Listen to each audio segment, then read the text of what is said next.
Hujan deras mengguyur malam itu, langit seakan ikut berduka atas ritual gelap yang dilakukan di dalam kuil tua. Puluhan lilin hitam menyala, menari bersama asap dupa yang pekat. Di tengah altar, seorang pemuda dengan tubuh kurus dan wajah pucat dipaksa berlutut, tubuhnya terikat dengan rantai berlapis jimat. Dialah Xuan Yinmo, anak buangan klan Bai, yang malam itu dipersembahkan sebagai tumbal. Para tetua berdiri mengelilinginya, melantunkan mantra aneh yang membuat udara bergetar. Mereka menyebutkan nama-nama kuno yang tidak boleh diucapkan oleh manusia biasa. Darah binatang buas dituangkan di atas kepala Xuan Yinmo, membuat rambut hitamnya lengket, sementara mata hitamnya yang penuh kebencian menatap lurus ke depan. Demi kelanggengan klan Bai, demi kekuasaan tanpa batas, biarlah tubuh anak ini menjadi pintu bagi dewa kegelapan.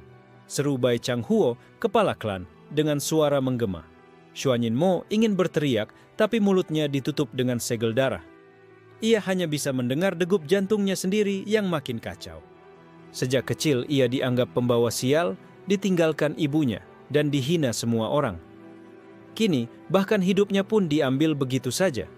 Tiba-tiba, api lilin berwarna hitam membesar. Dari tanah altar muncul bayangan tangan-tangan kurus yang mencoba meraih tubuh Xuan Yinmo. Rantai yang mengikatnya bergetar keras. Mantra tetua semakin cepat, seolah-olah mereka sedang memanggil sesuatu dari luar dunia.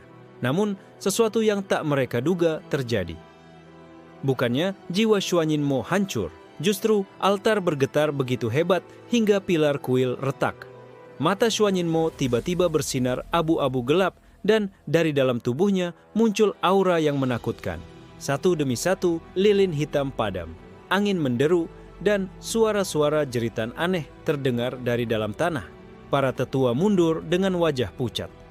Bahkan Bai Changhuo yang penuh percaya diri mulai merasakan ada yang salah dengan ritual itu.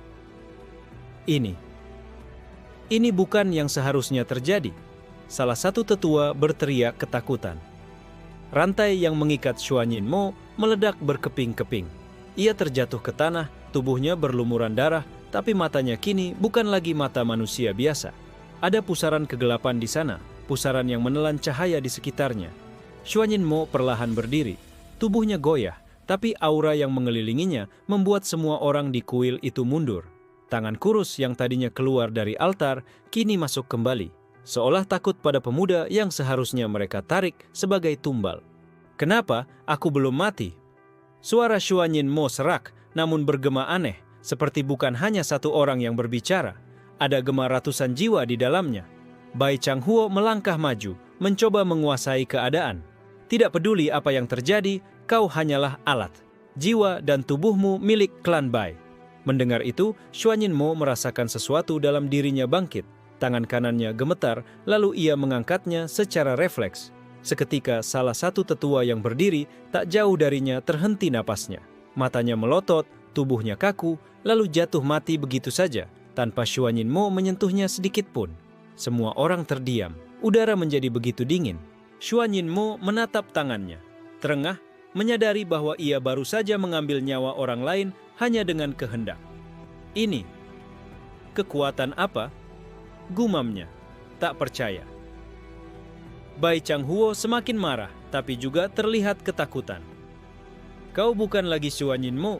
Kau hanyalah wadah bagi kekuatan terkutuk itu. Namun Xuan Yinmo tersenyum miring, darah mengalir di bibirnya. Salah, aku bukan wadah, akulah kematian itu sendiri. Aura hitam semakin menebal, lilin-lilin menyala kembali dengan api abu-abu. Para tetua yang masih hidup mulai berjatuhan satu persatu, jantung mereka berhenti begitu saja tanpa alasan. Hanya Bai Changhuo yang masih bertahan, menatap pemuda yang baru saja ia korbankan dengan wajah penuh ngeri. Langkah Xuan Yinmo terdengar pelan, bergema di kuil yang kini sunyi. Klan Bai ingin aku mati? Baik, maka aku akan hidup untuk memastikan kalian semua merasakan kematian yang sejati. Hujan di luar semakin deras, seolah dunia pun menggigil mendengar sumpah seorang pemuda yang baru saja kembali dari kematian. Malam itu bukan dewa kegelapan yang lahir dari ritual. Yang muncul adalah sesuatu yang jauh lebih menakutkan, manusia yang mengendalikan kematian itu sendiri. Hening menyelimuti kuil tua setelah semua tetua jatuh mati. Hanya Bai Changhuo yang masih berdiri, wajahnya pucat, Tubuhnya gemetar menahan rasa takut yang berusaha ia sembunyikan. Xuanyinmo berjalan perlahan ke arahnya, setiap langkahnya membuat lantai batu retak seolah dunia menolak keberadaannya. "Mo, dengarkan aku," suara Bai Changhuo bergetar. "Kau tidak mengerti kekuatan apa yang kini mengalir dalam dirimu. Itu bukan milikmu. Kau akan binasa bila terus membiarkannya." Xuanyinmo berhenti di hadapan altar yang retak. Matanya yang berwarna abu-abu gelap menatap lurus ke pemimpin klan itu. Senyum tipis terlukis di bibirnya. "Binasa? Aku sudah mati, Changhuo, dan justru dari kematian aku bangkit." Aura hitam berdesir seperti kabut yang mengalir dari tubuhnya. Bai Changhuo menghunus pedang roh berlapis cahaya biru, senjata yang hanya bisa digunakan kepala klan. "Kalau begitu, jangan salahkan aku. Kau bukan lagi Xuanyinmo, kau adalah bencana." Dalam sekejap, pedang itu berkelebat, cahaya biru menyambar dengan kecepatan kilat. Namun sebelum pedang itu mengenai tubuh Xuanyinmo, cahaya biru mendadak padam seolah ditelan oleh kegelapan. Mata Bai Changhuo melebar. Sebelum ia sempat bereaksi, pedang di tangannya berkarat, hancur menjadi debu. Xuanyinmo mengangkat tangan kanannya. "Aku sudah merasakan denyut nadimu. Hanya dengan kehendak, aku bisa menghentikan hidupmu sekarang." Bai Changhuo tersentak mundur, keringat dingin membasahi wajahnya. Kau monster." Sebelum Xuanyinmo benar-benar melancarkan serangan, tiba-tiba seluruh kuil bergetar. Dari atas langit terdengar suara gemuruh, seolah guntur menyambar tanpa henti. Sebuah cahaya keemasan menembus atap kuil, menghantam altar yang retak. Xuanyinmo terhuyung. Dari cahaya itu muncul sosok berjubah emas, matanya bercahaya tajam, tubuhnya seperti tidak sepenuhnya nyata. Bai Changhuo terbelalak lalu berlutut. "Utusan langit." Sosok berjubah emas itu menatap Xuanyinmo dengan ekspresi dingin. "Anak manusia, kau telah menyentuh kekuatan yang tidak seharusnya ada di dunia fana." Suaranya bergema, seakan berasal dari seluruh penjuru langit. Xuanyinmo terdiam sesaat lalu tertawa kecil. "Tidak seharusnya, aku tidak meminta ini. Mereka yang memberiku kematian, tapi aku memilih untuk kembali." Utusan itu mengangkat tangannya, membentuk segel bercahaya. "Kalau begitu, demi keseimbangan, eksistensimu harus dihapus." Bai Changhuo merasa lega mendengar kata-kata itu. Ia menunduk, wajahnya penuh kegembiraan. "Benar. Singkirkan dia. Dia hanyalah kutukan yang akan menghancurkan segalanya." Tapi Xuanyinmo tidak mundur. Justru ia melangkah maju. Aura hitamnya semakin pekat. "Keseimbangan? Apa yang kau sebut keseimbangan hanyalah topeng penindasan. Aku mati karena keserakahan manusia dan sekarang langit pun ingin menghapusku. Kalau begitu, aku akan melawan langit sekalipun." Segel emas meluncur ke arah Xuanyinmo. Tanah bergetar, udara terbakar, dan seluruh kuil seakan-akan runtuh. Namun sebelum segel itu menyentuh tubuhnya, aura hitam Xuanyinmo meledak, membentuk lingkaran bayangan. Segel itu hancur, berkeping-keping menjadi debu bercahaya. Untuk pertama kalinya, wajah utusan langit itu berubah. "Tidak mungkin, bahkan segel langit pun tak bisa menyentuhmu." Xuanyinmo mendongak, menatap langsung ke mata sosok berjubah emas itu. "Karena aku tidak lagi berada di bawah hukum hidup dan mati, aku berdiri di luar jangkauan langit." Suasana menjadi semakin mencekam. Bai Changhuo sudah terduduk lemas, tidak lagi berani bergerak. Utusan langit menatap Xuanyinmo penuh kebencian. "Baik, kau boleh lolos hari ini, tapi dengarkan ini, anak manusia. Langit tidak akan pernah membiarkanmu tenang, semua dunia akan memburumu." Dengan cahaya keemasan, utusan itu lenyap meninggalkan aroma ozon yang menusuk hidung. Hening kembali memenuhi kuil. Xuanyinmo berdiri di tengah reruntuhan altar, napasnya berat, tapi tatapan matanya dingin. "Kalau begitu, biarlah mereka datang. Aku akan tunjukkan arti kematian yang sebenarnya." Di luar kuil, hujan mulai reda, namun seluruh desa di sekitar sana mendadak sunyi. Burung, serangga, bahkan anjing penjaga tidak lagi bersuara. Seolah alam sendiri menyadari bahwa malam itu sebuah bencana bernama Xuanyinmo baru saja lahir kembali. Keesokan harinya, kabut tebal menyelimuti lembah tempat kuil tua itu berdiri.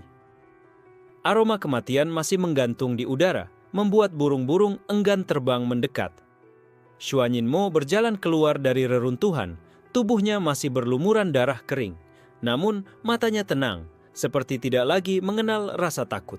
Setiap langkahnya meninggalkan jejak hitam di tanah basah. Bahkan rerumputan yang ia injak mengering seketika berubah menjadi abu. Pemuda itu merasakan denyut aneh dalam dirinya, bukan sekadar kekuatan, melainkan bisikan ratusan jiwa yang terus bergaung di telinganya. Aku benar-benar berbeda sekarang, gumamnya, menatap tangannya sendiri. Suara ini, nyawa-nyawa yang kucabut tadi, seketika ingatan tentang para tetua yang mati mendadak muncul di kepalanya. Ia bisa merasakan fragmen kesadaran mereka, seolah-olah jiwanya menjadi penjara. Sensasi itu membuatnya ingin muntah, tapi pada saat yang sama ada kepuasan aneh yang merayap di hatinya. Dari kejauhan terdengar suara langkah kaki. Xuanyinmo menoleh melihat sekelompok murid klan Bai yang datang memeriksa kuil. Mereka membawa obor dan senjata. Wajah mereka penuh rasa curiga. "Lihat, altar itu hancur," salah satu berteriak. "Bagaimana bisa? Ritualnya gagal?" Mata mereka kemudian tertuju pada Xuanyinmo yang berdiri sendirian di pintu kuil, sosoknya diliputi aura gelap. Beberapa murid langsung pucat pasi. "Itu Xuanyinmo? Bukankah dia sudah dijadikan tumbal?" Xuanyinmo menatap mereka dengan dingin. Ia bisa merasakan degup jantung mereka, darah yang mengalir di tubuh mereka, dan nyawa yang bergetar di ujung jarinya. Rasa lapar aneh mendorongnya untuk menarik nyawa itu keluar. Namun, sebelum ia bertindak, salah satu murid yang paling muda maju selangkah, meski gemetar. "Xuanyinmo, kau, apa yang terjadi padamu?" Pertanyaan itu menghentikan langkah Xuanyinmo sesaat. Ada bayangan samar wajah ibunya yang terlintas di benaknya, membuatnya mengerutkan kening. Ia tidak menjawab, hanya menoleh, lalu berjalan melewati mereka tanpa mengucap sepatah kata. Para murid itu tidak berani menghalangi, tubuh mereka kaku seperti patung. Begitu Xuanyinmo menjauh, barulah mereka bisa bernapas lega. Namun rasa takut itu tak kunjung hilang. Kabar tentang kebangkitan Xuanyinmo segera menyebar di seluruh klan. Di aula utama, Bai Changhuo duduk dengan wajah muram, dikelilingi para penatua yang selamat. Mereka membicarakan kejadian malam itu dengan suara tegang. "Ritual gagal dan malah melahirkan sesuatu yang jauh lebih berbahaya," kata salah satu penatua. "Pemuda itu kini menjadi perwujudan kematian. Kita tidak bisa membiarkannya berkeliaran." Bai Changhuo mengepalkan tangan. "Aku akan mengirim pesan pada sekte induk. Biarlah para pembunuh bayaran dari sekte darah malam yang mengurusnya. Xuanyinmo tidak boleh dibiarkan hidup." Sementara itu, Xuanyinmo berjalan sendirian ke arah hutan pegunungan. Ia tidak tahu kemana harus pergi, tapi nalurinya berkata bahwa ia tidak bisa kembali ke desa. Suara-suara jiwa di dalam dirinya berbisik, menuntun langkahnya ke arah utara. Di dalam hutan, udara semakin dingin. Bayangan pepohonan seolah menutup jalan, tapi Xuanyinmo terus melangkah tanpa ragu. Di antara bisikan jiwa, ia mendengar satu suara yang lebih jelas daripada yang lain. "Jika kau ingin mengendalikan kekuatan ini, datanglah ke lembah tak bernama." Suara itu berkata dengan tenang, berbeda dari jeritan jiwa lain yang penuh penderitaan. Xuanyinmo terdiam. "Siapa kau?" Tidak ada jawaban. Hanya hening, disertai desir angin yang membuat dedaunan bergoyang. Namun instingnya mengatakan bahwa suara itu bukan ilusi. Ada sesuatu yang menunggu di utara, sesuatu yang mungkin bisa memberinya jawaban. Malam mulai turun. Xuanyinmo duduk di tepi sungai kecil, menatap pantulan wajahnya di air. Matanya yang kini kelabu gelap membuatnya hampir tidak mengenali dirinya sendiri. Ia menyentuh permukaan air dan ikan-ikan di bawahnya mendadak mengambang mati. Ia menarik napas panjang, lalu berbisik pada dirinya sendiri. "Kalau benar aku adalah kematian, maka aku harus belajar mengendalikannya sebelum semuanya musnah." Di balik pepohonan, bayangan seseorang memperhatikan Xuanyinmo dari kejauhan. Sosok itu mengenakan jubah panjang, wajahnya tertutup topeng kayu. Tatapannya tajam, seakan sudah menunggu kebangkitan pemuda itu sejak lama. Langit malam dipenuhi bintang, tapi hutan pegunungan tetap terasa menakutkan. Xuanyinmo berjalan perlahan mengikuti aliran sungai, kabut tipis menyelimuti pepohonan raksasa. Suara burung malam dan serangga mendadak terhenti ketika ia melintas, seolah seluruh alam takut pada langkahnya. Di tengah perjalanan, ia merasakan tatapan menusuk dari kegelapan. Jiwa-jiwa dalam dirinya berbisik tak karuan, memperingatkan ada sesuatu yang mendekat. Xuanyinmo berhenti, tubuhnya siaga. Dari balik pepohonan, sosok berjubah panjang dengan topeng kayu akhirnya keluar. Gerakannya tenang, hampir seperti bayangan yang menyatu dengan malam. Kau benar-benar berbeda dari yang lain, Xuanyinmo. Suaranya dalam, berat, namun tenang. Xuanyinmo menatapnya penuh kewaspadaan. Siapa kau? Kenapa kau tahu namaku? Orang bertopeng itu mendekat dengan langkah ringan. Aku adalah penjaga dari lembah tak bernama. Namaku Sheng Wuya. Aku sudah menunggumu sejak sebelum kau lahir. Ucapan itu membuat Xuanyinmo terdiam. Hatinya bergejolak antara curiga dan penasaran. Menungguku? Apa maksudmu? Sheng Wuya mengangkat tangannya, menunjukkan sebuah batu giok hitam yang berkilau samar. Kekuatan yang ada dalam tubuhmu bukanlah kebetulan. Kau adalah pewaris altar kematian. Tanpa kendali, kau akan hancur bersama jiwa-jiwa yang kau serap. Tapi bila kau menguasainya, bahkan langit tidak akan mampu menentangmu. Mata Xuanyinmo menyipit. Jadi, kau ingin menjadikanku muridmu? Sheng Wuya tertawa kecil, suaranya seperti gema dari kedalaman gua. Murid? Tidak. Aku hanya bisa memberimu jalan. Jalan itu sendiri harus kau pilih. Seketika, tanah di sekitar mereka bergetar. Dari dalam bayangan hutan, muncul makhluk aneh berbentuk serigala besar. Bulunya kelam, matanya merah menyala. Nafasnya mengeluarkan kabut beracun. Xuanyinmo langsung waspada, sementara Sheng Wuya berdiri tenang. Itu adalah Heilang, roh buas yang lahir dari kebencian dan kematian. Bila kau ingin membuktikan dirimu, hadapilah. Gunakan kekuatanmu atau biarkan dirimu dimangsa, kata Sheng Wuya tanpa bergerak sedikit pun. Xuanyinmo mengepalkan tangan. Serigala itu meraung lalu melompat ke arahnya dengan kecepatan mengerikan. Gigi tajamnya siap merobek daging. Refleks, Xuanyinmo mengangkat tangannya. Aura hitam melesat menghantam serigala itu hingga tubuhnya berhenti di udara, menggeliat seperti dicekik oleh kekuatan tak terlihat. Xuanyinmo merasakan denyut kehidupan serigala itu bergetar di ujung jarinya. Sekali ia mau, ia bisa menghentikan nyawanya seketika. Namun, suara jiwa-jiwa di dalam tubuhnya berteriak mendorongnya untuk menyerap roh buas itu. Dengan tatapan dingin, Xuanyinmo berbisik, "Hilanglah." Sekejap, cahaya merah di mata serigala itu padam. Tubuhnya ambruk, lalu hancur menjadi abu hitam yang terserap masuk ke dalam dada Xuanyinmo. Ia merasakan energi liar yang mencoba memberontak, tapi perlahan tunduk di bawah kendalinya. Sheng Wuya mengangguk tipis. "Kau berhasil, tapi ingat, setiap jiwa yang kau telan akan meninggalkan bekas. Semakin banyak yang kau simpan, semakin tipis batas antara dirimu dan mereka." Xuanyinmo menarik napas panjang, wajahnya pucat, tapi matanya bersinar dingin. "Kalau begitu, aku akan jadi penjara bagi semua jiwa. Biarkan mereka menjerit, asalkan kekuatan ini terus tumbuh." Sheng Wuya menatapnya dengan ekspresi sulit dibaca di balik topeng. "Keberanianmu besar, tapi juga berbahaya. Dunia tidak akan berhenti memburumu. Langit telah menandaimu dan klanmu sendiri menginginkan kematianmu.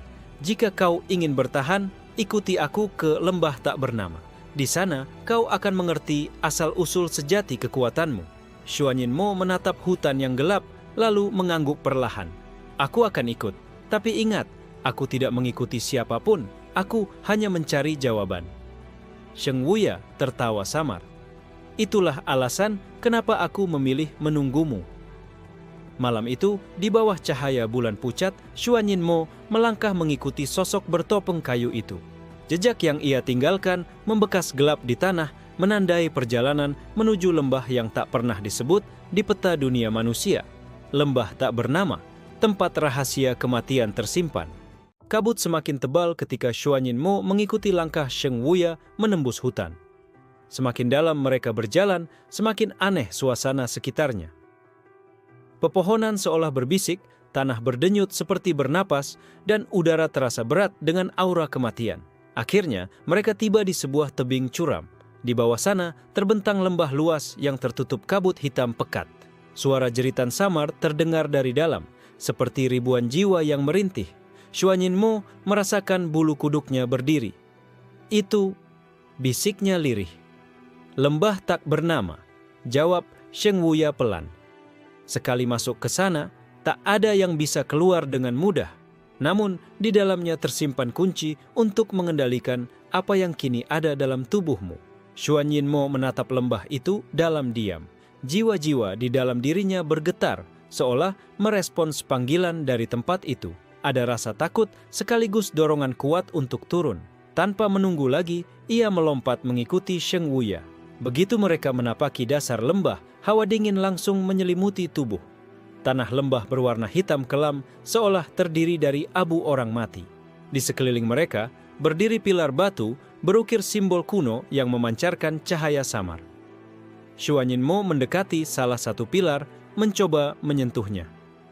Seketika, bayangan jiwa keluar dari batu itu, menjerit dan meraih tubuhnya. Xuan Yinmo terkejut, namun Sheng Wuya hanya berkata, "Jangan takut, mereka hanyalah sisa-sisa kematian. Jika kau tidak goyah, mereka akan tunduk." Menarik napas panjang, Xuan Yinmo menguatkan hati. Ia membiarkan bayangan itu menempel pada tubuhnya. Sesaat, rasa dingin menusuk hingga ke tulang, tapi perlahan jiwa-jiwa itu mereda, lalu lenyap masuk ke dalam dirinya. Aura Xuan Yinmo berubah semakin gelap. Wajahnya pucat, tapi matanya semakin dalam, penuh dengan kekuatan yang tak bisa diukur. Ia merasakan seolah-olah lembah itu menerima kehadirannya. Sheng Wuya menatapnya dengan sorot tajam di balik topeng kayu. "Seperti yang kuduga, kau memang pewaris sejati altar ini. Tubuhmu tidak hancur, justru semakin menyatu dengan jiwa-jiwa di sini." Xuan Yinmo mengerutkan kening. "Pewaris sejati? Jadi semua ini memang sudah ditentukan sejak awal?" "Tidak ada yang kebetulan," jawab Sheng Wuya. "Ibundamu, Mo Xuyan, pernah datang ke lembah ini puluhan tahun lalu. Ia meninggalkan sesuatu untukmu." Mata Xuan Yinmo melebar. Nama itu seperti cambuk yang menghantam hatinya. "Ibuku masih hidup?" Sheng Wuya tidak menjawab langsung. Ia melangkah menuju sebuah altar batu di tengah lembah. Di atas altar itu terdapat kotak hitam kecil yang disegel dengan rantai perak. "Ini adalah warisan yang ia tinggalkan, tapi hanya dengan darahmu segel ini bisa dibuka." Xuan Yinmo maju, tangannya bergetar. Ia menggigit jarinya, meneteskan darah di atas rantai perak. Seketika segel bergetar, lalu pecah dengan suara nyaring. Kotak itu terbuka, memperlihatkan sebuah gulungan kulit berwarna kelabu. Ia membukanya dengan hati-hati. Di dalamnya terdapat tulisan kuno yang menyala samar. "Kematian bukan akhir. Ia hanyalah pintu menuju takdir yang lebih tinggi. Anakku, bila kau membaca ini, berarti kau telah berjalan di jalanku." Xuan Yinmo menggenggam gulungan itu erat, dadanya bergetar hebat. Perasaan marah, rindu, dan penasaran bercampur jadi satu. "Ibu, kau tahu semua ini sejak awal." Sheng Wuya berdiri diam, membiarkan Xuan Yinmo tenggelam dalam emosinya. Setelah beberapa saat, ia berkata, "Kekuatanmu akan terus bertumbuh, tapi semakin besar, semakin banyak pula yang akan datang memburumu. Klanmu, sekte-sekte gelap, bahkan langit sendiri. Apa kau siap menghadapi itu semua?" Xuan Yinmo menatap gulungan di tangannya, lalu menoleh ke arah Sheng Wuya dengan tatapan dingin. "Kalau mereka semua ingin aku mati, maka aku akan menunjukkan pada mereka arti kematian yang sebenarnya." Angin hitam berhembus, membawa jeritan samar dari ribuan jiwa di lembah. Malam itu, Xuan Yinmo resmi menapakkan langkah pertamanya sebagai pewaris kematian, bukan lagi sekadar korban ritual. Hari-hari di lembah tak bernama berjalan dengan waktu yang tak jelas. Matahari jarang menembus kabut dan malam terasa abadi. Di sanalah Xuan Yinmo berlatih, ditemani Sheng Wuya yang selalu mengawasinya dari jauh. Latihan pertamanya sederhana namun mematikan. Berdiri di tengah lingkaran pilar batu, membiarkan jiwa-jiwa kematian mendekat, lalu memaksa mereka tunduk. Jiwa-jiwa itu berwujud bayangan kabur, berteriak dalam bahasa yang tak bisa dimengerti. Setiap kali satu jiwa menempel ke tubuhnya, rasa dingin menembus daging dan tulang, membuatnya hampir jatuh pingsan. Tapi Xuan Yinmo menggertakkan gigi, menahan rasa sakit. Ia tahu, jika kalah, tubuhnya bisa dilahap oleh ribuan jiwa itu. Hari demi hari, jumlah jiwa yang ia kendalikan bertambah. Awalnya hanya 1 atau 2, kini belasan jiwa hitam berputar mengelilinginya, patuh pada setiap gerakan tangannya. Mereka seperti kabut yang bisa berubah menjadi senjata, bayangan, bahkan tameng. Sheng Wuya mengamati dengan nada datar. Kau cepat belajar, tapi ingat, mengendalikan jiwa bukan sekadar kekuatan. Ini juga kutukan. Semakin banyak yang kau jinakkan, semakin kabur batas antara dirimu dan mereka. Xuan Yinmo menatap tangannya sendiri, melihat bayangan hitam merayap di kulitnya. Kalau aku menjadi mereka, lalu apa artinya aku hidup? Justru itu, jawab Sheng Wuya. Kau bukan lagi manusia biasa. Kau adalah penghubung antara hidup dan mati. Dunia ini akan menolakmu, tapi kau bisa memaksanya tunduk. Ucapan itu menancap dalam benak Xuan Yinmo. Ia mulai memahami, ia tidak sekadar korban ritual, tapi juga ancaman bagi tatanan yang ada. Namun, ketenangan mereka tak berlangsung lama. Suatu malam, Xuan Yinmo merasakan ada sesuatu yang berbeda. Kabut di lembah bergetar, seperti merespons kehadiran asing. Sheng Wuya langsung siaga. Dari balik kabut, muncul cahaya biru pucat, lalu terdengar suara langkah teratur. Beberapa sosok berjubah putih, perak perlahan muncul. Mereka membawa tongkat dengan kristal bercahaya di ujungnya. Pemburu jiwa, gumam Sheng Wuya dingin. Xuan Yinmo menatap sosok-sosok itu. Ada 6 orang, wajah mereka tertutup topeng logam. Dari aura mereka, jelas bahwa ini bukan musuh biasa. Masing-masing memancarkan kekuatan spiritual yang seolah ingin menelan jiwa-jiwa kematian. Pemimpin mereka melangkah maju, suaranya bergema. Kami adalah Yun Hun Hol, pengawal keseimbangan roh. Kami mendeteksi adanya pengendali jiwa baru di lembah ini. Anak muda, kau harus ikut kami, atau kami akan menghancurkanmu di tempat. Xuan Yinmo merasakan jiwa-jiwa di sekitarnya meronta, seolah takut pada cahaya biru dari tongkat mereka. Ia menggenggam erat tangannya, menahan gemetar. Sheng Wuya berbisik, mereka musuh alami kekuatanmu. Jika kau lari, mereka akan tetap mengejarmu. Jika kau melawan, ini akan jadi pertarungan hidup mati. Xuan Yinmo menarik napas dalam, lalu maju selangkah. Jiwa-jiwa hitam segera melingkari tubuhnya, membentuk pusaran kabut kelam. Matanya menatap lurus para pemburu itu. Aku sudah mati sekali. Suaranya dingin, bergema bersama jeritan jiwa. Kalau kalian pikir bisa mengambil hidupku lagi, coba saja. Udara langsung bergetar. Jiwa-jiwa hitam melesat ke udara, bertabrakan dengan cahaya biru para pemburu. Suara benturan roh menggema seperti ribuan gong dipukul bersamaan. Pertarungan di antara kematian dan penakluk jiwa pun dimulai. Benturan antara jiwa hitam dan cahaya biru mengguncang lembah. Kabut terbelah, tanah bergetar, dan suara jeritan roh bercampur dengan dentuman energi spiritual. Xuan Yinmo berdiri di tengah pusaran itu, tubuhnya hampir hancur oleh tekanan. Seorang pemburu berlari maju, tongkatnya menusuk ke arah dada Xuan Yinmo. Kristal di ujungnya berdenyut, menghisap jiwa-jiwa yang mendekat. Dalam sekejap, 3 jiwa hitam lenyap, tersedot ke dalam cahaya. Xuan Yinmo merasakan kehilangan itu, seperti sebagian tubuhnya ikut tercabik. Namun ia menolak jatuh. Dengan teriakan lirih, ia mengerahkan sisa jiwa yang tersisa, membentuk tombak bayangan lalu melemparkannya. Tombak kabut menembus udara, melesat seperti kilat. Pemburu itu mencoba menangkis, tapi bayangan menembus kristal biru dan menusuk pundaknya. Darah memercik dan tubuhnya terlempar ke belakang. Berani juga kau, anak kutukan. Salah satu pemburu lain berteriak, lalu melompat dengan pedang roh. Pedang itu bersinar biru pucat, menebas langsung ke arah kepala Xuan Yinmo. Seketika, Sheng Wuya menggerakkan tangannya. Kabut di sekitarnya menebal, membentuk dinding ilusi yang membuat pedang itu meleset. Suara tawa lirihnya terdengar, "Kalian pikir bisa melawan kematian di wilayahku?" Konyol. Para pemburu tersentak menatapnya dengan penuh waspada. Pemimpin mereka menatap tajam. Jadi rumor itu benar. Kau bukan sekadar penjaga lembah. Kau adalah sisa jiwa Agung Sheng, penghuni terlarang dari perang roh 1000 tahun lalu. Xuan Yinmo menoleh kaget. Sisa? Jiwa? Sheng Wuya menatap balik padanya, tersenyum samar. Aku sudah lama mati, bocah. Yang berdiri di sampingmu hanyalah serpihan jiwaku yang terikat pada lembah ini. Ucapan itu membuat darah Xuan Yinmo membeku. Ia akhirnya mengerti mengapa aura Sheng Wuya selalu begitu asing, seperti bukan manusia. Pertarungan tak berhenti.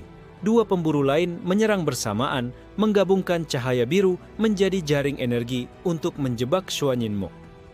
Jaring itu bergetar, siap melumat jiwa-jiwa hitam yang melawan. Xuanyinmo merasakan tenggorokannya tercekat, namun ia tidak mundur. Dengan fokus, ia memanggil jiwa-jiwa yang masih tersisa, memaksa mereka bergabung menjadi satu wujud. Dari kabut muncul sosok raksasa hitam dengan mata merah menyala. Sosok itu meraung lalu menghantam jaring biru dengan kedua lengannya. Dentuman keras terdengar, jaring itu retak lalu pecah berkeping-keping. Para pemburu terpental, sebagian bahkan muntah darah. Pemimpin mereka akhirnya melangkah maju. Tongkatnya bersinar lebih terang dan dari cahaya itu muncul ribuan siluet arwah bercahaya biru. Mereka menari di udara seolah menjadi lautan cahaya yang hendak menelan Xuanyinmo. Xuanyinmo menatap langit, merasakan tekanan itu hampir menghancurkan paru-parunya. Namun anehnya, jiwa-jiwa hitam di sekitarnya tidak takut. Mereka berputar semakin cepat, merespons sesuatu yang lebih dalam dari dirinya. Tiba-tiba, Xuanyinmo merasa dadanya panas. Di dalam tubuhnya, segel hitam yang ia lihat sejak awal kembali terbuka sebagian. Dari segel itu, suara jeritan tak berujung terdengar dan kekuatan kelam meluap keluar. Dalam sekejap, jiwa-jiwa hitam miliknya menggila, berubah semakin padat, semakin nyata, seperti prajurit neraka yang bangkit dari kubur. Mata Xuanyinmo pun berubah kelam, pupilnya memanjang menjadi garis tipis. Para pemburu tersentak ngeri. Itu bukan kekuatan pengendali biasa, itu inti jiwa kematian. Xuanyinmo sendiri terkejut, tapi tubuhnya bergerak tanpa kendali. Dengan satu ayunan tangan, ratusan jiwa hitam meledak ke arah pemburu, merobek cahaya biru, mereka seperti kertas. Jeritan menggema, darah muncrat ke tanah lembah. Saat kabut mereda, 3 dari 6 pemburu sudah tergeletak tak bernyawa. Yang tersisa hanya pemimpin mereka dan 2 lainnya, gemetar menatap Xuanyinmo. Sheng Wuya tersenyum samar, suaranya menggema penuh kepuasan. Akhirnya, kekuatan itu bangkit juga. Xuanyinmo menggenggam kepalanya, tubuhnya bergetar, setengah sadar, setengah gila.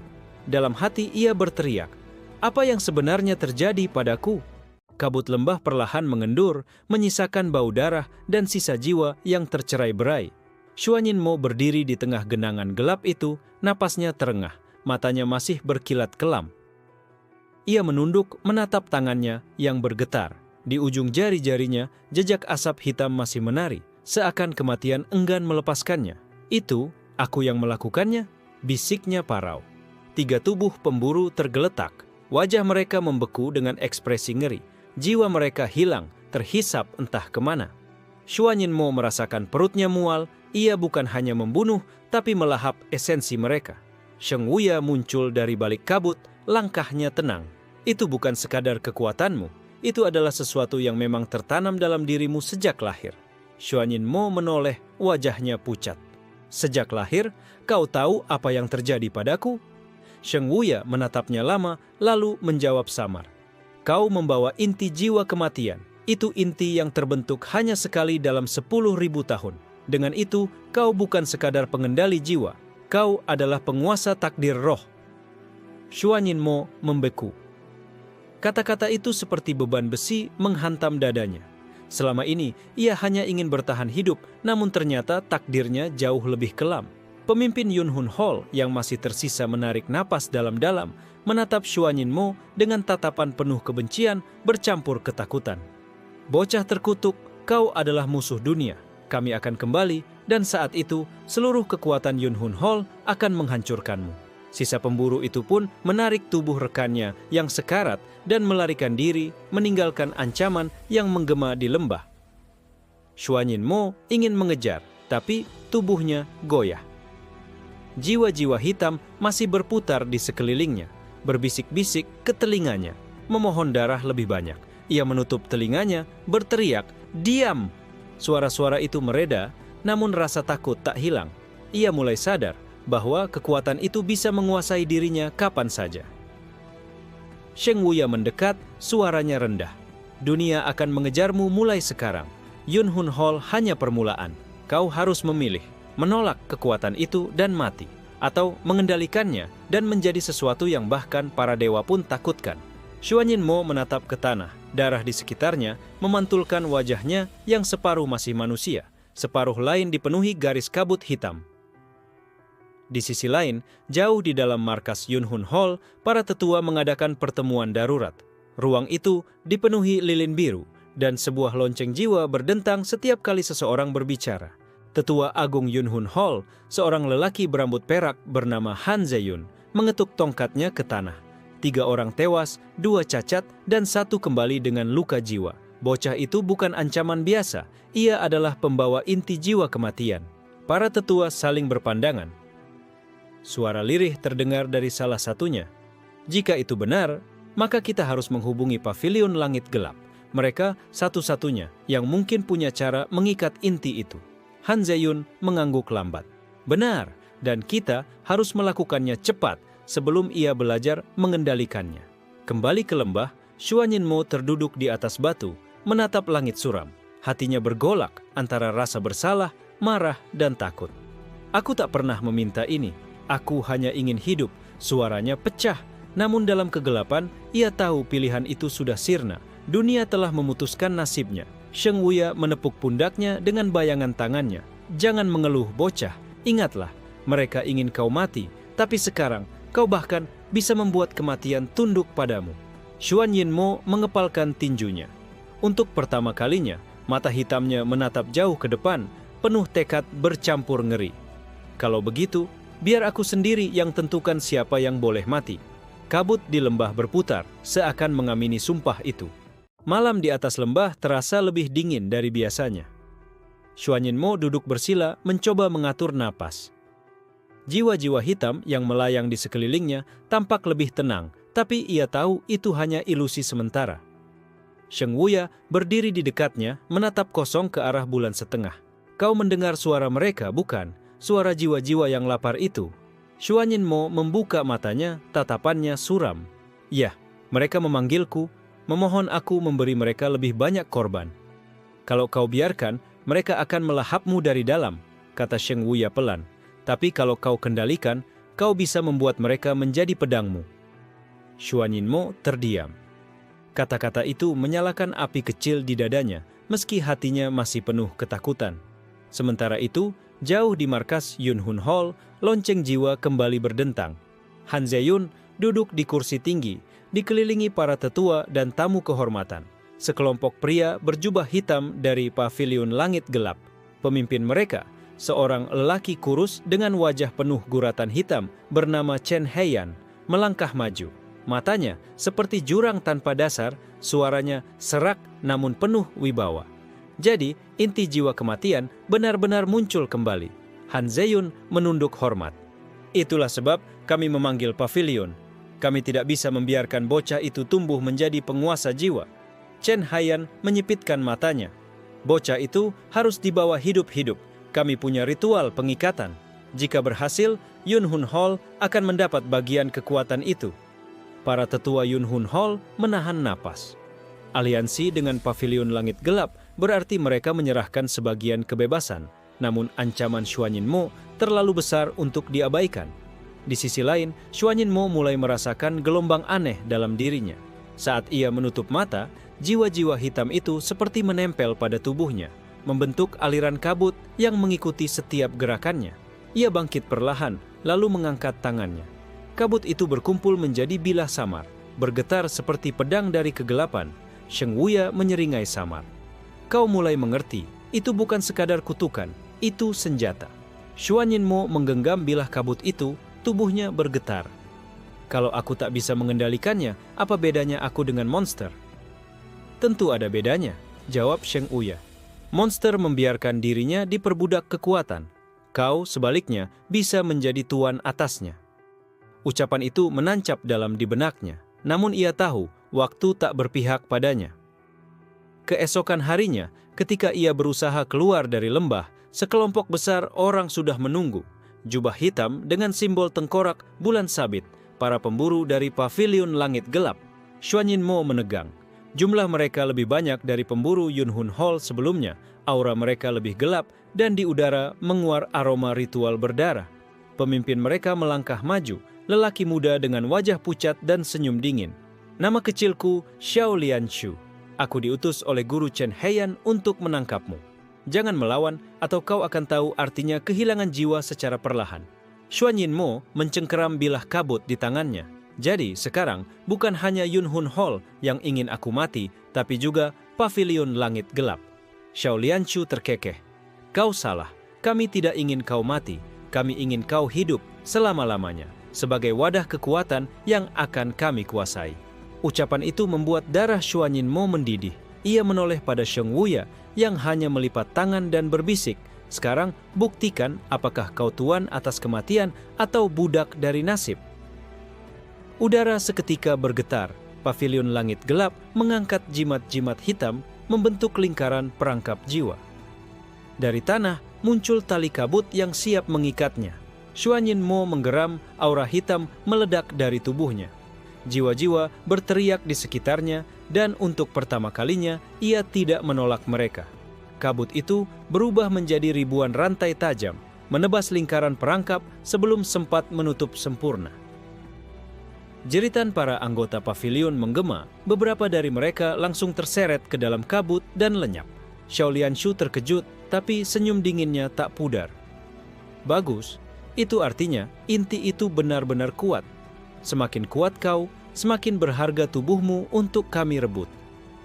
Xuan Yinmo berdiri di tengah pusaran hitam, matanya berkilat tajam. Untuk pertama kalinya, ia tidak hanya melawan untuk bertahan hidup, ia melawan karena sadar mereka tidak akan pernah berhenti. Dan jika itu yang terjadi, maka dialah yang harus terlebih dahulu menabur kematian.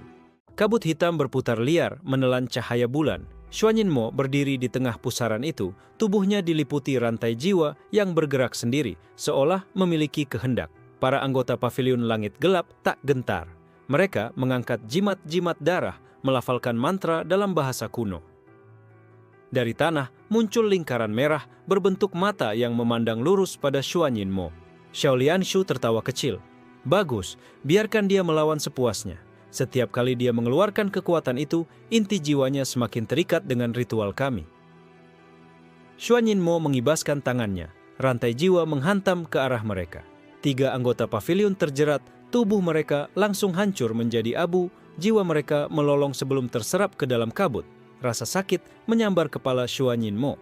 Teriakan jiwa-jiwa itu menambah berat dalam pikirannya. Tubuhnya bergetar, seperti retak di dalam. Sheng Wuya yang berdiri agak jauh mendengus. Bocah itu, kalau dia tak cepat sadar, kekuatannya sendiri akan menelannya. Namun Xuan Yinmo tak mundur. Ia menatap lurus pada Xiao Lianshu. Kalau kalian ingin menjadikanku wadah, kalian akan hancur bersama mimpimu itu. Xiao Lianshu menjentikkan jarinya. Jimat merah di tubuhnya terbakar dan dari dalam tanah bangkit bayangan raksasa menyerupai dewa kematian berkulit abu-abu. Tangan makhluk itu memegang sabit darah yang bergetar dengan aura mengerikan. Ini adalah bayangan Tian Luo, jiwa korban ribuan orang yang dikumpulkan oleh pavilion. Kau pikir kau bisa menandingi sesuatu yang bahkan lebih dekat dengan kematian daripada dirimu? Xiao Lianshu menatap dengan tatapan meremehkan. Xuan Yinmo merasakan jantungnya berdetak keras. Jiwa-jiwa di sekitarnya berteriak lebih keras, seperti tertarik oleh aura bayangan Tian Luo. Namun ia menutup matanya sebentar, mengingat kata Sheng Wuya. Monster diperbudak oleh kekuatan, kau tuannya. Saat ia membuka mata, tatapannya berbeda. Lebih tajam, lebih dalam. Kalau begitu, aku akan membuat jiwa-jiwa ini tunduk padaku sepenuhnya. Ia menancapkan kakinya ke tanah. Rantai jiwa yang tadinya berputar liar tiba-tiba berhenti, lalu melingkar rapi di sekitarnya seperti pasukan yang disiplin. Xiao Lianshu tersentak. Dia menjinakkan jiwa-jiwa itu. Xuan Yinmo mengangkat tangannya. Rantai-rantai itu menyatu, membentuk tombak hitam raksasa. Dengan teriakan rendah, ia melemparkannya langsung ke bayangan Tian Luo. Ledakan dahsyat terjadi. Bayangan Tian Luo meraung, tubuhnya retak namun belum hancur, aura jiwa yang terlepas menghantam semua orang di sekitar. Beberapa anggota pavilion yang lemah langsung tumbang, darah muncrat dari mulut mereka. Xiao Lianshu menggertakkan gigi, lalu menusuk dadanya sendiri dengan jarinya. Darahnya memercik ke sabit, bayangan Tian Luo, dan makhluk itu berkilau kembali. Sabitnya semakin tajam. Kau belum mengerti, Xuanyin Mo. Pavilion tak butuh kau mati cepat. Kami bisa membuatmu berlutut dengan kekuatan yang kau pikir milikmu. Bayangan Tian Luo mengayunkan sabitnya. Tanah terbelah, lembah berguncang. Xuanyin Mo terhempas ke belakang, darah segar mengalir dari bibirnya. Namun ia tertawa getir. Jadi ini kekuatan yang kalian banggakan, menyusun jiwa-jiwa korban untuk dijadikan senjata. Ia berdiri lagi, meski tubuhnya gemetar. Tapi bedanya denganku, jiwa-jiwa yang mengikutiku bukan hanya dipaksa. Mereka memilih tunduk padaku karena aku memberi mereka satu hal yang tak pernah kalian beri, kebebasan untuk menghancurkan musuh mereka. Kabut hitam menyala lebih kuat, seolah ribuan teriakan bersatu dalam satu kehendak. Xuanyin Mo merentangkan kedua tangannya, dan dari balik kabut muncul sosok-sosok kabur seperti pasukan prajurit roh, masing-masing membawa senjata jiwa. Xiao Lianshu terbelalak. Dia membentuk legiun jiwa. Pasukan kabut itu menyerbu bayangan Tian Luo. Benturan jiwa melawan jiwa mengguncang lembah seperti badai petir. Sheng Wuya hanya tersenyum tipis. Anak itu akhirnya mengerti. Tapi semakin tinggi ia naik, semakin banyak pula langit yang ingin menjatuhkannya. Pertempuran terus berlangsung, dentuman jiwa menghancurkan pepohonan dan bebatuan. Dan di tengah hiruk-pikuk itu, Xuanyin Mo merasakan sesuatu yang aneh. Sebagian jiwa dalam kabutnya berbisik, tidak hanya tunduk, tapi menyembahnya. Ia merinding. Apakah ini awal aku menjadi penguasa, atau awal aku kehilangan diriku sendiri? Suara jiwa-jiwa yang meraung memenuhi lembah. Legiun jiwa Xuanyin Mo bertempur habis-habisan melawan bayangan Tian Luo. Setiap benturan mereka menghasilkan kilatan cahaya hitam dan merah yang merobek langit malam. Bayangan Tian Luo mengayunkan sabitnya, membelah puluhan prajurit jiwa sekaligus. Namun tubuhnya juga terkoyak oleh tombak dan pedang dari kabut. Pertempuran ini seperti dua lautan kegelapan yang saling menelan. Xuanyin Mo terengah, dadanya sesak. Ia tahu semakin lama ia menahan, semakin banyak jiwa yang akan mengikis pikirannya. Namun saat ia melihat Xiao Lianshu yang berdiri dengan sombong di belakang bayangan Tian Luo, api kemarahan di hatinya justru semakin membara. Kalau aku jatuh di sini, maka aku akan jatuh sebagai tuan dari kematian, bukan budaknya. Teriak Xuanyin Mo, rantai jiwa di tubuhnya mendadak berkilau seperti lava hitam. Dari pusaran kabut, muncul naga raksasa yang terbuat dari jiwa-jiwa hancur, matanya kosong, tubuhnya berlapis sisik kabut pekat. Xiao Lianshu terbelalak. Itu naga jiwa kekosongan? Bagaimana mungkin bocah itu bisa memanggil bentuk tertinggi dari jiwa yang tercerai-berai? Naga itu melolong, lalu menerjang bayangan Tian Luo dengan gigi terbuka. Tubrukan keduanya mengguncang lembah, menciptakan jurang baru di tanah. Xuanyin Mo hampir roboh karena tubuhnya tak kuat menahan energi yang melonjak. Darah menetes dari matanya, tapi ia terus bertahan. Xiao Lianshu merasakan aura bayangan Tian Luo mulai goyah. Dengan panik, ia membakar lebih banyak darah esensi. Sabit darahnya berkilau, lalu menebas naga jiwa hingga separuh tubuh kabutnya hancur. Namun justru saat itu, Xuanyin Mo tersenyum. Itu yang kutunggu. Ia menekapkan kedua telapak tangannya ke tanah. Jiwa-jiwa prajurit yang jatuh tadi tidak lenyap. Mereka kembali ke kabut, menyatu dengan naga yang sudah robek. Tubuh naga, jiwa kekosongan kembali pulih, namun kali ini ia memiliki 3 kepala. Suaranya mengguncang tanah, seakan dunia bawah sendiri ikut bergetar. Xiao Lianshu memucat. Tidak mungkin, kau menciptakan bentuk ketiga? Sabit bayangan Tian Luo kembali terayun. Tapi 3 kepala naga menahannya bersamaan. Salah satu kepala menggigit bahu makhluk itu, sementara 2 kepala lainnya meremukkan tubuhnya perlahan. Ledakan jiwa meledak. Bayangan Tian Luo meraung kesakitan sebelum akhirnya pecah menjadi ribuan serpihan kabut merah yang lenyap ke udara. Xiao Lianshu terpental, darah menyembur dari mulutnya. Ia jatuh berlutut, wajahnya pucat pasi. Xuanyin Mo berjalan tertatih ke arahnya. Tatapannya dingin, namun ada sesuatu yang jauh lebih mengerikan dari itu. Matanya kini dipenuhi cahaya jiwa yang berputar, seolah ia bukan lagi manusia sepenuhnya. Xiao Lianshu, suaranya rendah, kau ingin menjadikanku wadah. Tapi mulai hari ini, aku sendiri adalah wadah bagi kematian. Kau adalah korban pertamanya. Rantai jiwa meluncur ke arah Xiao Lianshu, siap menembus dadanya. Namun sebelum rantai itu mencapai sasaran, suara tua menggema dari langit. Cukup sudah bocah. Langit mendadak terbelah, dan sosok berjubah putih turun dengan langkah ringan. Wajahnya tertutup topeng giok, hanya matanya yang terlihat, dingin dan tenang. Xuanyinmo merasakan tubuhnya terkunci, seolah ada kekuatan tak kasat mata yang menahan jiwa-jiwanya. Siapa kau? Sheng Wuya yang menyaksikan dari kejauhan mendadak menyipitkan mata. Tech, itu pemimpin rahasia Pavilion Langit Gelap, Mo Yunxie. Dia turun tangan sendiri. Mo Yunxie menatap Xuanyinmo. Anak yang mampu memanggil naga jiwa kekosongan tak boleh mati sembarangan. Pavilion membutuhkanmu. Xiao Lianshu berusaha bangkit, namun Mo Yunxie hanya melambaikan tangannya, membuatnya tersungkur kembali. Kau gagal dan nyawamu sudah tak berguna. Rantai darah muncul dari udara, lalu melilit tubuh Xiao Lianshu. Dalam sekejap, tubuhnya meledak menjadi kabut merah, terserap ke dalam lengan Mo Yunxie. Xuanyinmo menahan amarah. Kau membunuh pengikutmu sendiri. Pengikut? Mo Yunxie menoleh padanya, suara tenangnya justru lebih menakutkan. Tidak ada pengikut dalam pavilion, hanya alat, sama seperti kau. Xuanyinmo berusaha merobek belenggu jiwa yang menahannya, tapi tubuhnya terlalu lemah. Mo Yunxie mendekat, lalu menepuk dahinya ringan. Tidurlah dulu, waktu akan membuatmu sadar siapa tuan sesungguhnya dari kematian. Gelap langsung menyelimuti Xuanyinmo. Di sisi lain, jauh di Yunhun Hall, berita tentang pertempuran di lembah itu sampai ke telinga Gu Shenyang. Pemimpin muda itu mengernyit. Pavilion sudah mulai bergerak lebih cepat dari yang kita duga. Jika Xuanyinmo jatuh ke tangan mereka, 3 sekte besar akan segera terguncang. Di sampingnya, Qian Yue bersuara pelan. Apa kita akan menolongnya? Gu Shenyang menatap jauh keluar jendela, matanya penuh perhitungan. Kita tidak menolong. Kita hanya memastikan dia tidak sepenuhnya jadi milik pavilion. Xuanyinmo terbangun dengan napas terengah.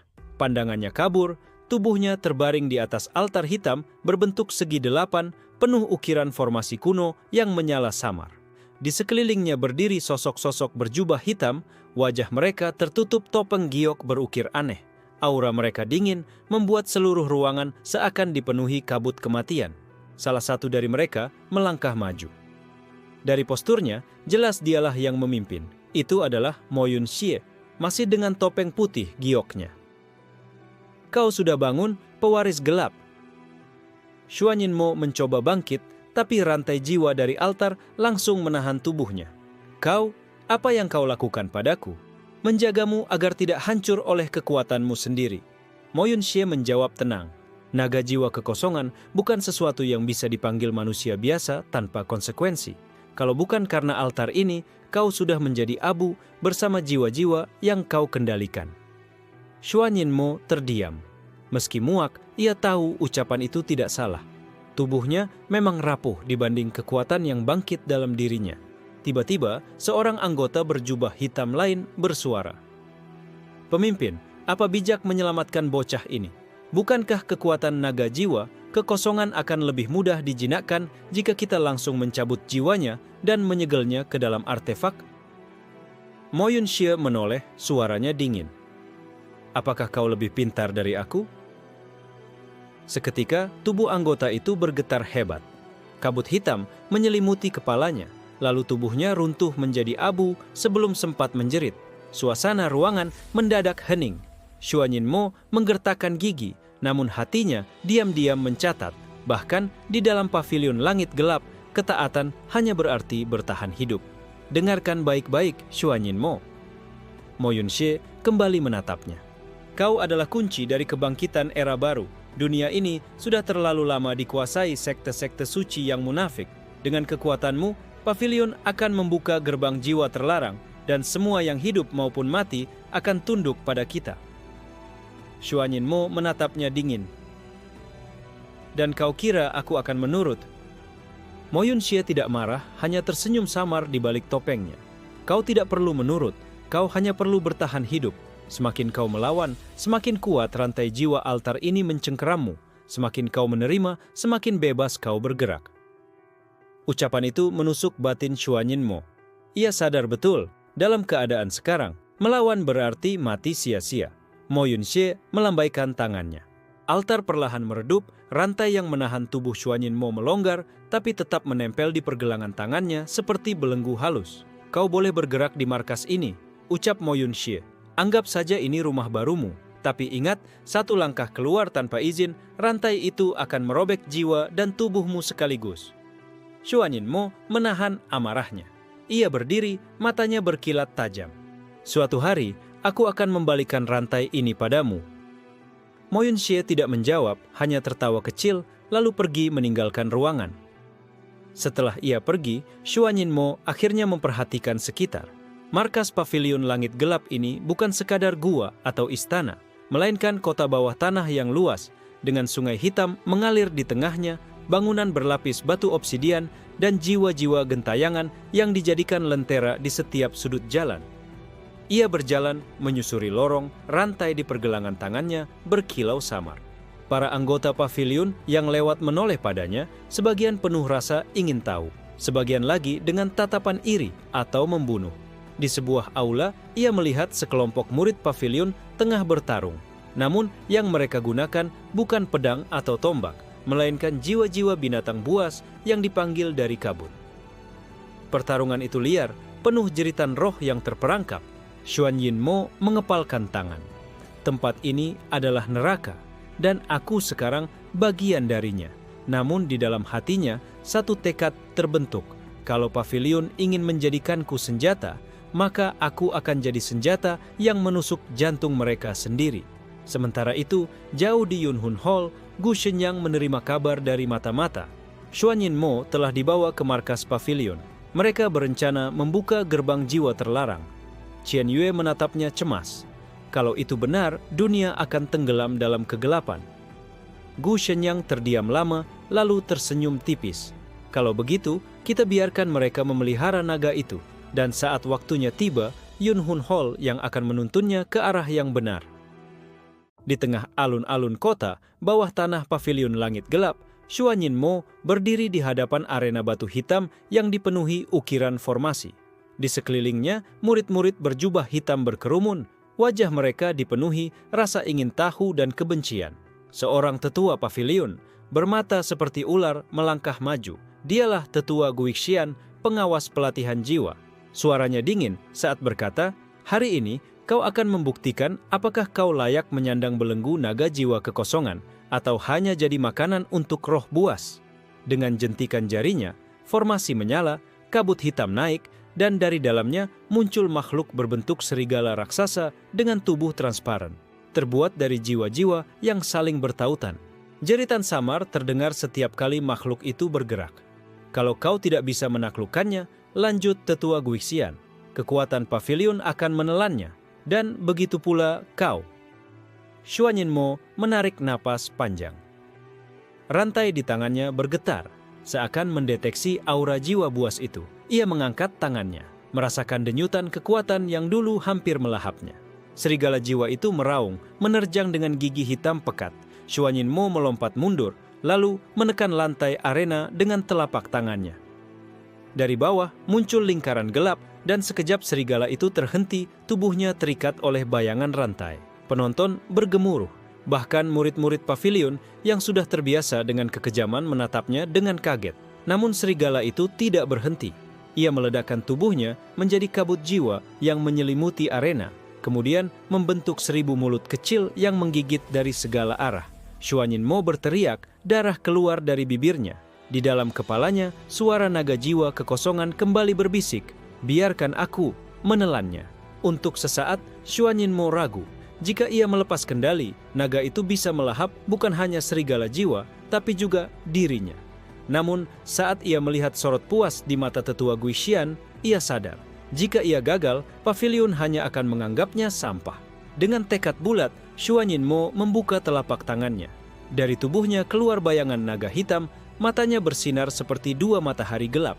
Dengan satu kibasan, seluruh kabut jiwa terserap masuk ke dalam tubuh Xuanyinmo, meninggalkan arena dalam keadaan hening. Sunyi, semua orang terpaku.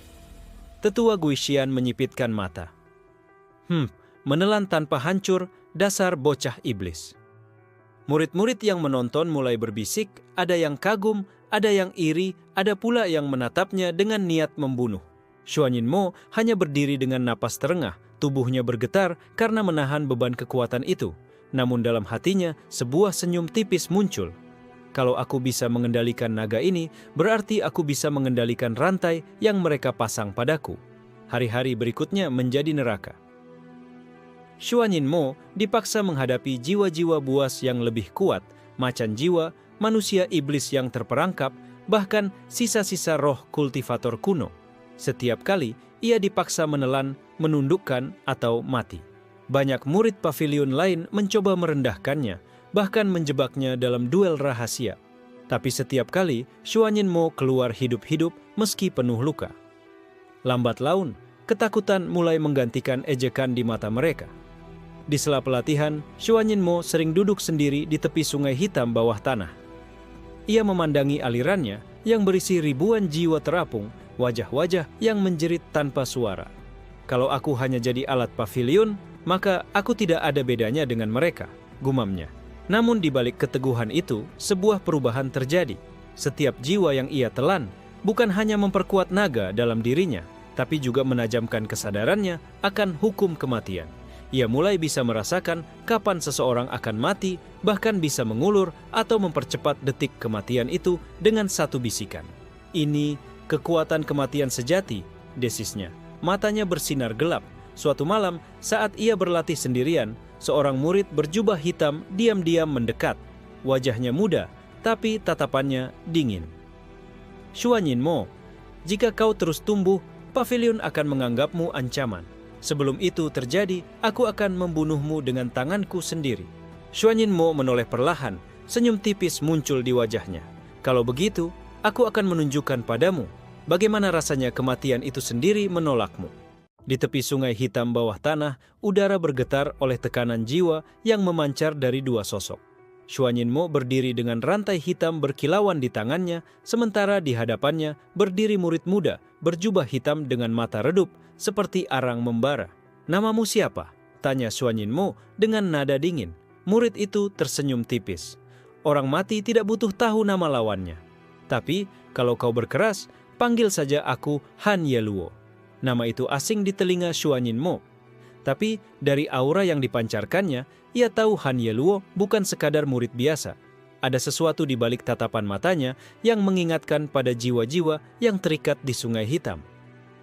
Tanpa banyak bicara, Han Yeluo mengangkat tangannya. Dari udara bermunculan benang-benang jiwa putih pucat yang berputar mengelilinginya. Mereka membentuk seperti kepompong bercahaya, lalu perlahan menajam menjadi tombak yang berkilau samar. Xuanyinmo menyipitkan mata. Mengendalikan jiwa orang mati langsung, itu bukan teknik biasa. Han Yeluo menggerakkan tangannya dan tombak-tombak jiwa itu meluncur bagaikan hujan meteor. Xuanyinmo memutar rantai hitamnya, memunculkan naga bayangan yang melingkarnya di sekitar tubuhnya sebagai perisai. Benturan terjadi. Ledakan jiwa menghantam, membuat tanah di sekitar mereka retak. Sungai hitam memercik, memunculkan jeritan samar dari jiwa-jiwa yang terperangkap di dalamnya. Han Yeluo tersenyum samar. "Kau benar-benar bisa menahan seranganku. Tak heran para tetua memperhatikanmu. Tapi jangan salah, aku bukan ingin menyenangkan mereka." Xuanyinmo terdiam, matanya memperhatikan gerakan Han Yeluo dengan tajam. Ia merasakan ketidakcocokan dalam aura lawannya. Pertarungan berlanjut. Han Yeluo menciptakan ribuan jarum jiwa yang menembus dari segala arah, sementara Xuanyinmo membalas dengan membuka belenggu naga dalam dirinya, menghisap sebagian serangan itu menjadi kekuatan. Namun tiba-tiba, saat tombak jiwa Han Yeluo pecah oleh cengkeraman naga, Xuanyinmo mendengar bisikan samar. "Jangan salah paham, aku bukan musuhmu." Xuanyinmo terperangah sejenak. Tubuhnya refleks menangkis serangan berikutnya. tapi pikirannya tertuju pada suara itu. Apakah Han Yeluo baru saja berbicara langsung ke dalam kesadarannya? Han Yeluo terus menyerang seakan ingin menghabisinya. Namun di tengah kekacauan itu, Xuanyinmo mulai menyadari pola tertentu dalam serangan lawannya. Tombak-tombak jiwa itu membentuk simbol samar di udara, mirip sebuah formasi rahasia. Bisikan itu terdengar lagi. Xuanyinmo, jika kau ingin bebas dari pavilion, dengarkan baik-baik. Aku juga terikat, sama sepertimu. Duel ini hanya penyamaran. Aku harus membuat mereka percaya bahwa aku ingin membunuhmu. Xuanyinmo hampir tidak mempercayainya. Tapi tatapan Han Yeluo, meski dingin di luar, mengandung sesuatu yang tidak bisa ia abaikan. Putus asa yang sama seperti yang ia rasakan saat pertama kali dirantai oleh pavilion. Dengan cepat, Xuanyinmo membalas serangan dengan ledakan naga hitam. Arena kecil di tepi sungai runtuh, cipratan jiwa beterbangan. Penonton yang kebetulan lewat terkejut, lalu berlari melapor pada para tetua. Dalam ledakan itu, Xuanyinmo dan Han Yeluo saling dorong dengan kekuatan penuh. Namun di sela benturan, Han Yeluo berbisik lirih, "Besok malam, di ruang penyimpanan jiwa. Kalau kau ingin tahu siapa musuh sebenarnya, datanglah." Kedua tubuh mereka terpental mundur. Han Yeluo pura-pura tersenyum dingin. "Kau beruntung hari ini, Xuanyinmo, tapi lain kali aku akan mengoyak jiwamu hingga tak tersisa." Dengan langkah ringan, ia pergi, meninggalkan Xuanyinmo yang berdiri dengan napas terengah. Penonton yang datang terlambat hanya melihat seorang murid yang hampir mati di tangan Xuanyinmo, dan kabar mulai menyebar. Xuanyinmo kini memiliki musuh baru. Namun, di dalam hatinya, Xuanyinmo justru merasa api kecil menyala. Untuk pertama kalinya sejak ditawan pavilion, ia melihat secercah kemungkinan. Ia tidak sendirian. Malam itu, di kamar meditasi gelapnya, Xuanyinmo berbisik pada naga dalam tubuhnya. Jika Han Yeluo tidak berbohong, maka jalan keluar dari belenggu ini mungkin sudah dekat. Tapi kalau dia menjebakku, aku akan menunjukkan padanya arti kematian yang sebenarnya. Ruang penyimpanan jiwa terletak jauh di bawah tanah, tersembunyi di balik puluhan lapisan segel hitam. Xuanyinmo berdiri di hadapan pintu batu besar yang dihiasi dengan ukiran naga dan wajah manusia yang menangis. Dari celah-celahnya merembes aura dingin, seolah pintu itu menyembunyikan lautan kematian yang tak terbatas. Ia menghela napas panjang. Kalau ini jebakan, aku hanya punya satu pilihan, mengamuk sampai langit runtuh. Dengan sentuhan rantai hitamnya, pintu itu terbuka perlahan. Dari dalam, kabut jiwa putih pucat menyeruak keluar, menjerit samar seperti ribuan arwah yang terkunci. Xuanyinmo melangkah masuk. Di tengah ruangan berdiri Han Yeluo. Tubuhnya diterangi cahaya lilin hitam yang berderet di sepanjang dinding. Setiap apinya membakar dengan nyala yang tidak memberi panas, hanya rasa hampa.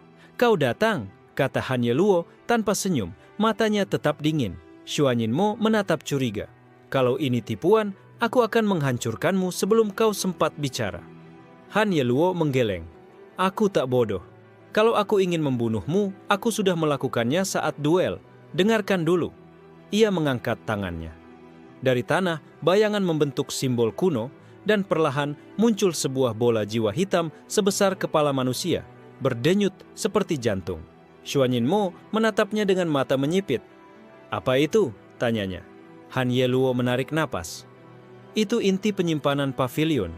Semua murid yang mati di sini, jiwa mereka dikumpulkan, dimurnikan, lalu dikurung di dalam bola ini.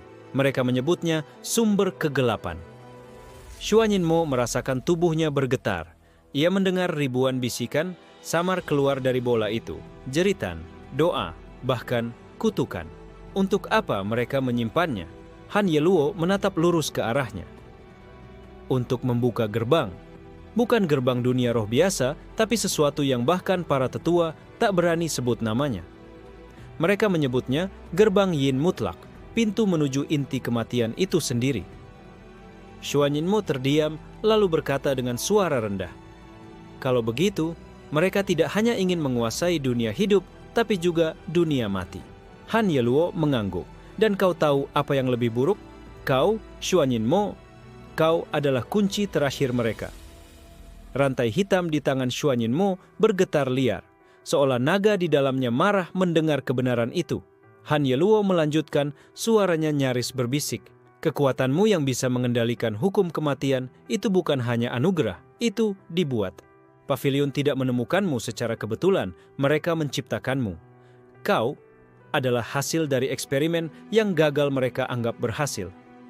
Xuan Yinmo merasakan dadanya seperti dihantam petir. Ia ingin menyangkal, tapi potongan-potongan ingatan samar saat dirinya masih kecil, sakit, dan mendengar suara-suara aneh mulai menyeruak kembali. Han Yeluo mendekat selangkah. Aku juga hasil eksperimen mereka. Bedanya, aku ditanamkan pengendalian jiwa, sementara kau diberi kendali atas kematian. Kita berdua adalah alat. Keheningan berat menggantung di antara mereka.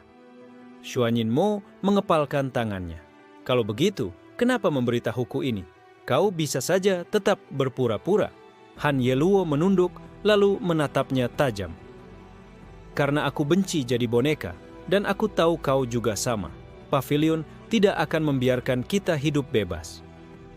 Satu-satunya pilihan adalah menghancurkan mereka dari dalam.